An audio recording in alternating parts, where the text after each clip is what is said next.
Hey guys, what's going on? James here, and the Tampa Bay Buccaneers have brought back a familiar face in safety, Mike Edwards. Apologies that I'm late to this video. Today is actually my birthday on November 15th when this video is being uploaded, so I've been a little bit busy, but this is going to be uploaded very early in the morning of November 15th because I do want to talk about this because I know a lot of people are excited about it because look, Mike Edwards is back, baby. He'd spent 4 years with the Tampa Bay Buccaneers. He went off and did some stuff for a couple of seasons. We'll talk about that in a moment. But he's back. Jordan Whitehead came back, and now Mike Edwards came back as well. The band is back together in that safety room. So we have a lot to dive into for this move, in my opinion. Real quick, let me take a sip of my drink. Got some grapefruit mellow seltzer today. Have you guys ever had that? It's good stuff. Anyway, as I was saying, Mike Edwards is back, and I think that that is an awesome thing. I think that that's fun to see Mike Edwards back. He was obviously a loved player by Bucs fans. He was a good person to have in the locker room, and he's been busy since he left the Tampa Bay Buccaneers. Real quick, from 2019 to 2022, he was with the Bucs. He was a former third-round draft pick in the 2019 NFL draft. He was on that 2020 Buccaneers Super Bowl roster. He has done a lot for the Bucs, started 23 games for them, has 7 career interceptions, 3 of which were returned for touchdowns. He has 21 total passes deflected in his Buccaneers career. He's been really a jack of all trades type of player in terms of tackling, in terms of coverage. Mike Edwards has been able to do a lot of good work. And during the past couple years of his career with the Bucs, he had a 73.6 grade in 2021. 2022, things did dip off with a 56.7 grade, but I still thought Mike Edwards was a solid hand to have around. But his contract was not renewed after that 2022 season. Now we can dive into a little bit of what Mike Edwards was up to away from the Bucs. He joined the Kansas City Chiefs right after he left the Bucs and actually won another Super Bowl with the Chiefs. He's a 2-time Super Bowl champion, so shout out to Mike Edwards for that. He did some good work for the Chiefs, by the way, in 2023. His Pro Football Focus grade was not the best. It was a 56.5 grade, but Mike Edwards still had 5 passes deflected. He had only started 5 games, by the way. He still had an interception. He had 2 fumbles recovered, one of which was a touchdown, by the way, and had 51 combined tackles in that year. That's pretty good for a rotational guy, in my opinion. Then, in 2024, he joined the Buffalo Bills, another AFC powerhouse. He joined them on March 20th, 2024. And this is where things have kind of taken a turn. Mike Edwards only played in 3 games for the Buffalo Bills. He actually asked for and was granted his release by Buffalo because he wanted more playing time. And on November 5th, literally 10 days ago,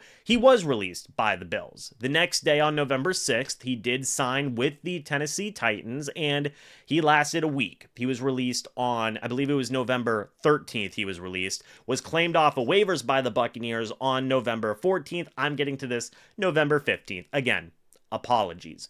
But so far this year, Mike Edwards has a good Pro Football Focus grade, a fine grade, a 64.3.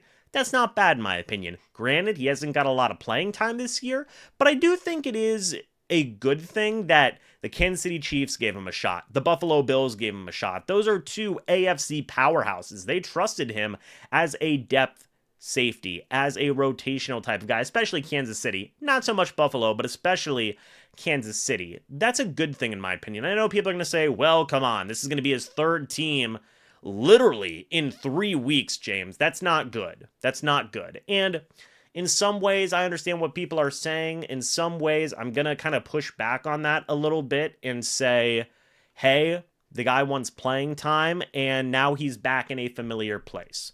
He's back in a place where he won a Super Bowl. He has started 23 games here. It's probably going to take him some time to catch up and pick up this defense once more, but he is back in a familiar face with a coaching staff that knows and loves Mike Edwards and what he brings to the table.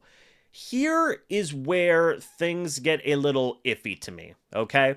Todd Bowles said just 2 days ago, this is per Sports Illustrated, by the way, we don't need any new players, no doubt about it. If we stop making mistakes that we're making, we're in every game at the end. We have to turn it around and turn those losses into wins. And I agree with that, okay? If we stop making mistakes, we're in every game, we have to turn around. I agree with that.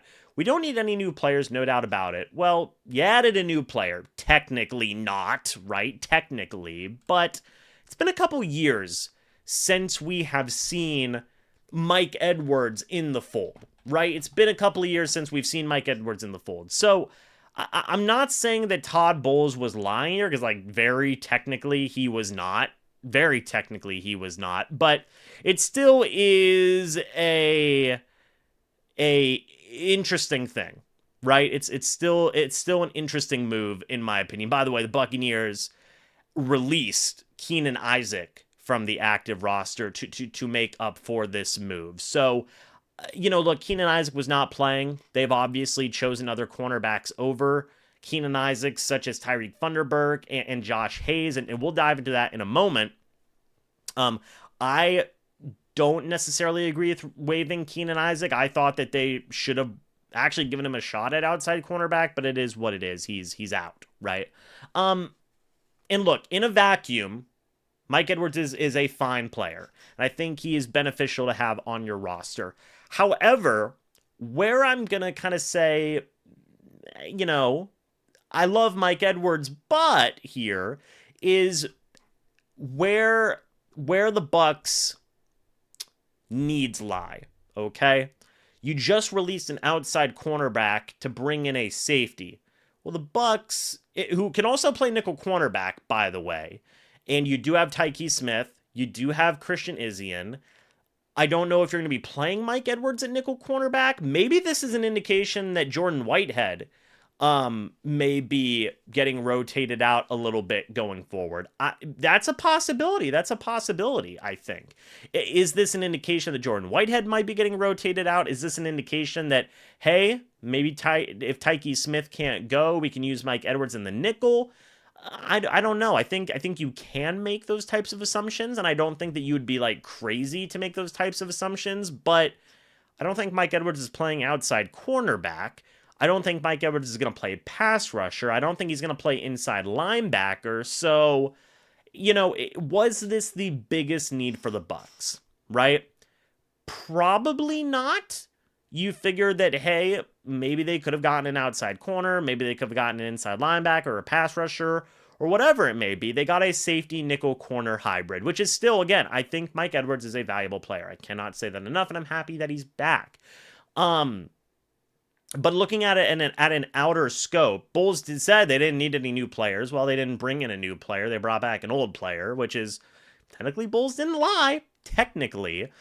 But what is so if you're not adding an outside corner, if you're not adding a inside line, is this an indication saying like, hey, we're not really happy with where the safeties are right now, and we're going to bring in someone who can help out in that role? Is it an indication, hey, without Tyke Smith in the lineup, we're not happy with Christian Izien at nickel cornerback, or we're not happy with Jordan Whitehead at safety, or maybe even Winfield Jr.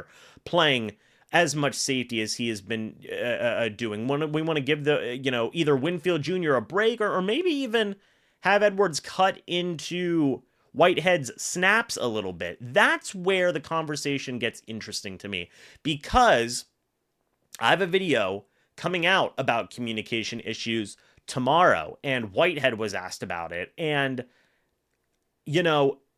are the safeties not helping communicate with the cornerbacks here? Is Mike Edwards going to help out with that? I don't know. It just, to me, it seems like, okay, you didn't bring, what is this an indication of? Right? Is it just because, hey, we want more depth at safety? That can certainly be the case, but it doesn't feel like a drastic need, right? What does kind of come to mind is, well, the safeties haven't been playing great this year. Is this kind of the Bucs saying, hey, we're going to rotate Mike Edwards in more over Jordan Whitehead? Maybe have him rotate with Antoine Winfield Jr. Maybe have him play some nickel cornerback and have Tyke Smith play outside cornerback, possibly? Is that something that could happen? Those are kind of some scenarios that come to mind where I go, huh, that kind of makes you think, right? Whenever you see the move like this. What does this mean? Well, those are some theories that are rambling around in my head, and I'd love to hear what you guys think about this signing. Let me know your thoughts and opinions about it down in the comment section below. It would be greatly, greatly appreciated. Guys, I'm going to take one more sip of my my fantastic mellow seltzer here. Good stuff, good stuff. And guys, let me know your thoughts and opinions about this signing. I'd love to hear it down in the comments section below. Thank you guys so much for watching this video. Hope you all enjoyed. And as always, guys, I'll see you all in the next video or the next live stream. But until then, and as always, guys, goodbye for now, and go Bucs.